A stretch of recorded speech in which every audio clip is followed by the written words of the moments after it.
TMC को एक के बाद एक झटके लग रहे हैं। अब खबर यह है कि उनके 12 और अकाउंट फ्रीज कर दिए गए हैं, जिनमें 1000 करोड़ रुपए से ज्यादा की राशि थी। क्या कोई राजनीतिक पार्टी अपने ही चंदे या पैसे पर हक खो सकती है? जिन लोगों ने पार्टी बनाया, क्या उनसे ही उनका चुनाव चिन्ह छीना जा सकता है? क्या पार्टी से निकले कुछ लोग पूरी पार्टी पर ही कब्जा जमा सकते हैं? पश्चिम बंगाल के सियासत में वो सब हो रहा है जिसकी कल्पना ममता बनर्जी और अभिषेक बनर्जी ने सपने में भी नहीं की थी। पहले टीएमसी के 440 करोड़ रुपए को सील किया गया और फिर अब 12 ऐसे खातों पर कार्रवाई हुई है जिसमें 1000 करोड़ रुपए से भी ज्यादा की रकम थी। और दूसरी तरफ टीएमसी के 3 राज्यसभा सांसद भाजपा में शामिल हो गए। मतलब आसमान से गिरे खजूर पर अटके। ममता की एक मुसीबत खत्म नहीं हो रही है कि दूसरी आ जा रही है। अब देखिए ना, बागी गुट एक के बाद एक चुनौती दे रहा है। ममता बनर्जी के सामने तो पार्टी के अस्तित्व को बचाने की नौबत आ गई है। क्या ममता अब दूसरी पार्टियों में विलय करेंगी? टीएमसी का चुनाव चिन्ह किसको मिलेगा और कैसे दूर हो सकेगा पार्टी पर पड़ा ये संकट?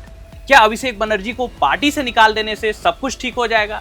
आइए पूरी कहानी को शुरू से समझते हैं। नमस्कार, आप देख रहे हैं यार नाउ, मैं हूं आपके साथ सौरभ शुभ। पूरी कहानी शुरू होती है 4 मई 2026 को। पश्चिम बंगाल में हुए चुनाव का रिजल्ट आता है। शाम होते होते टीएमसी काफी पिछड़ जाती है। खुद ममता अपने भवानीपुर सीट से हार जाती है। सबके मन में यही सवाल था कि 15 सालों से राज करने वाली ममता की पार्टी इस चुनाव में कैसे हार गई। इसका जवाब पार्टी के भीतर बैठे लोग खुद देने लगते हैं।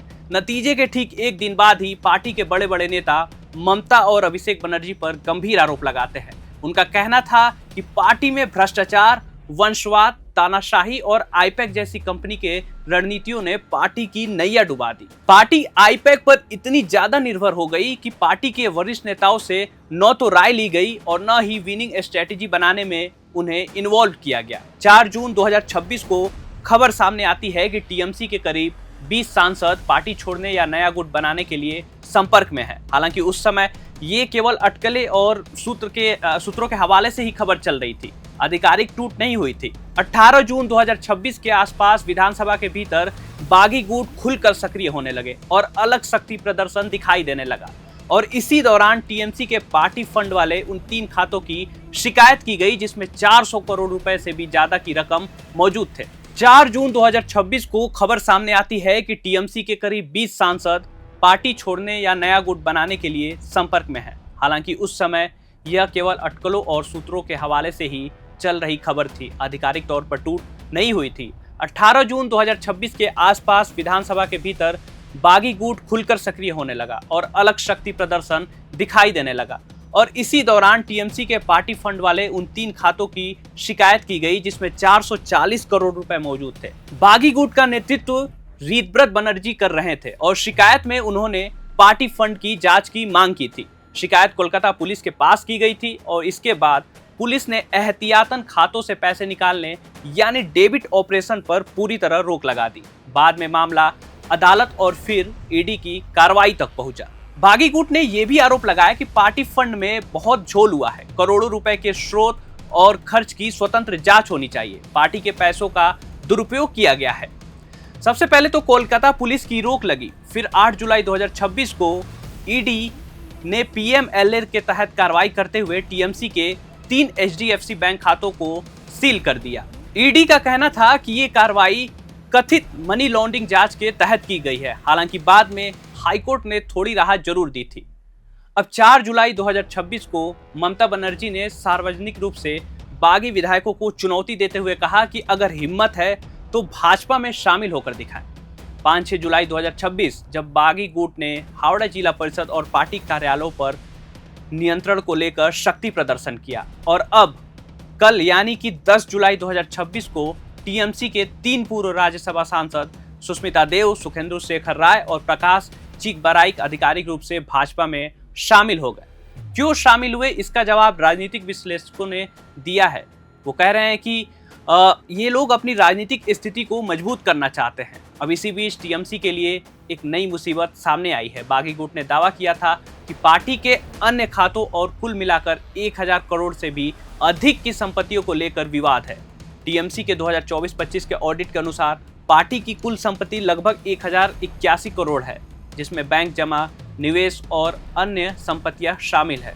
अब इन 12 खातों पर भी कार्रवाई हुई है। टीएमसी के बागी नेता ऋतव्रत बनर्जी लगातार पार्टी नेतृत्व पर गंभीर आरोप लगा रहे हैं। उन्होंने आरोप लगाया कि पार्टी में फाइनेंशियल ट्रांसपेरेंसी नहीं है और धन का दुरुपयोग किया जा रहा है। यहां तक कि उन्होंने दावा किया कि करोड़ों रुपए विमान और अन्य खर्चों पर लगाए गए। ईडी ने उसके जांच में कोलकाता में 5 ठिकानों पर तलाशी ली थी। इनमें केयरवेल ग्रुप ऑफ कंपनीज और उसकी विमान चार्टर सेवा संचालित करने वाली company Carewell aviation India private limited से जुड़े परिसरों को भी शामिल किया गया। प्रारंभिक जांच में पता चला कि अप्रैल 2023 से जून 2026 के बीच टीएमसी के खातों से लगभग 160 करोड़ रुपए केयरवेल एविएशन और उससे जुड़ी इकाई को भेजे गए थे। जांच में यह भी सामने आया कि संबंधित कंपनी ने 2023 से 2026 के दौरान लगभग 83 करोड़ रुपए एक नई कंपनी को ट्रांसफर किए थे।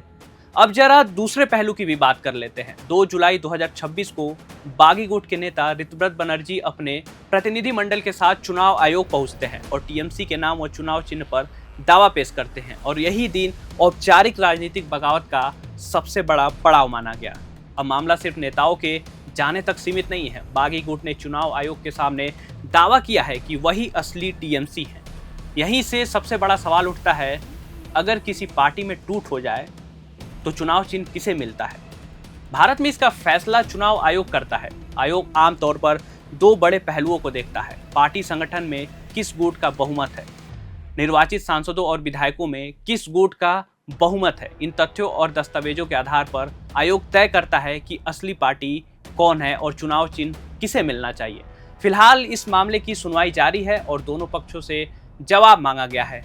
अब इधर राजनीतिक गलियारों में कांग्रेस में संभावित विलय को लेकर भी चर्चाएं चल रही है। हालांकि अभी तक न तो कांग्रेस और न ही टीएमसी के किसी आधिकारिक पक्ष ने ऐसे किसी विलय की पुष्टि की है, इसलिए फिलहाल इसे राजनीतिक अटकलों के तौर पर ही देखा जा रहा है, न कि किसी तय फैसले के रूप में। पश्चिम बंगाल की राजनीति इस समय एक ऐसे मोड़ पर खड़ी है जहां हर दिन नए घटनाक्रम सामने आ रहे हैं, इसलिए फिलहाल इसे राजनीतिक अटकलों के तौर पर ही देखा जा रहा है, न कि किसी तय फैसले के रूप में। पश्चिम बंगाल की राजनीति इस समय एक ऐसे मोड़ पर खड़ी है जहां हर दिन नए घटनाक्रम सामने आ रहे हैं। एक तरफ कानूनी लड़ाई और दूसरी तरफ चुनाव आयोग में पार्टी और चुनाव चिन्ह की लड़ाई और तीसरी तरफ राजनीतिक टूट फूट।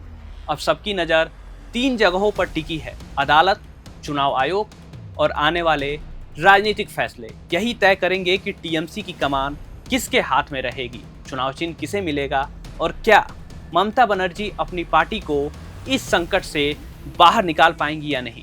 आपकी क्या राय है? क्या टीएमसी इस संकट से उबर जाएगी या पश्चिम बंगाल की राजनीति में एक नया अध्याय शुरू होगा? हमें कमेंट सेक्शन में लिखकर जरूर बताइएगा।